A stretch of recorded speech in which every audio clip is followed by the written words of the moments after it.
Difference between reversible and irreversible process.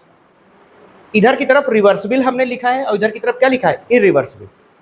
वो process thermodynamics की जो वापस बैकवर्ड की तरफ चली जाए उसको बोलते हैं रिवर्सिबल, और जो ना जाए उसको बोलते हैं इरिवर्सिबल। रिवर्सिबल और इरिवर्सिबल को समझने के लिए हमने क्या सोचा है कि अगर किसी को 10 मंजिल से अगर नीचे लाना है तो 2 तरीके हैं, एक सीढ़ी से धीरे धीरे लेके आओ और एक क्या है, सीधे ऊपर से वो कूद जाए। तो अब हमने क्या बताया कि जो सीढ़ी से आ रहा है वो रिवर्सिबल है और जो सीधे 10 मंजिल से कूद जा रहा है वो इरिवर्सिबल है।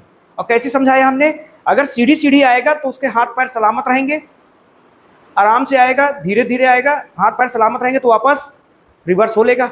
लेकिन जो सीधे कूद गया है उसके रिवर्स में आने की संभावना नहीं है। क्लियर हो गई बात? इसका मतलब क्या हो गया, जो रिवर्सिबल है जिसको दोबारा सीढ़ी चढ़ना है वो धीरे धीरे आएगा, यानी कि क्या होगा, इनफाइनाइट टाइम लगेगा, ज्यादा टाइम लगेगा। स्मॉल स्टेप, धीरे धीरे एक एक सीढ़ी करके वो क्या करेगा, उतरेगा। समझ में आया? तो स्मॉल स्टेप होंगे, लेकिन ये क्या करेगा, ये सिंगल स्टेप में आ जाएगा। सिंगल स्टेप का मतलब सीधे 10 मंजिल से नीचे कूद जाएगा एक ही बार में, और वो फिर क्या हो जाएगा, इरिवर्सिबल हो जाएगा। थर्ड पॉइंट को थोड़ा समझते हैं।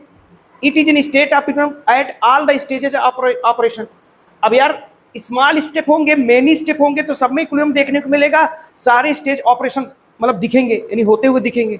जबकि इसमें क्या होगा, एक ही स्टेप है, अब उसको मल्टीपल स्टेप की बात करोगे नहीं, तो इसलिए लिखा है it is the equilibrium state only at the initial and final stage of the operation. यानी कि केवल तुम ऊपर से और सीधे नीचे तो केवल इनिशियल और फाइनल दिखेगा।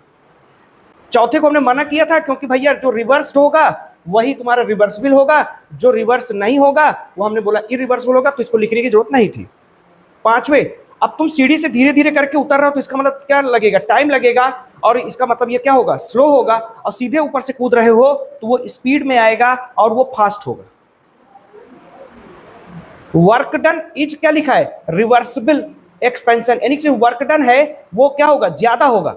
सीढ़ी से तुम अगर धीरे धीरे उतरोगे समय ज्यादा लगेगा, टाइम ज्यादा लगेगा और तुमको वर्क डन भी ज्यादा करना पड़ेगा। लेकिन ऊपर से सीधे कूद जाओगे तो वर्क डन ज्यादा नहीं करना पड़ेगा, यानी कि इसमें वर्क डन क्या रहेगा, स्मॉल रहेगा। किसी भी थर्मोडायनेमिक प्रोसेस को रिवर्स करना मुश्किल है, इसलिए हमेशा क्या होगा, इरिवर्सिबल को रियल माना गया है और कैन बी परफॉर्म एक्चुअली, यानी कि इसी को परफॉर्म किया जा सकता है।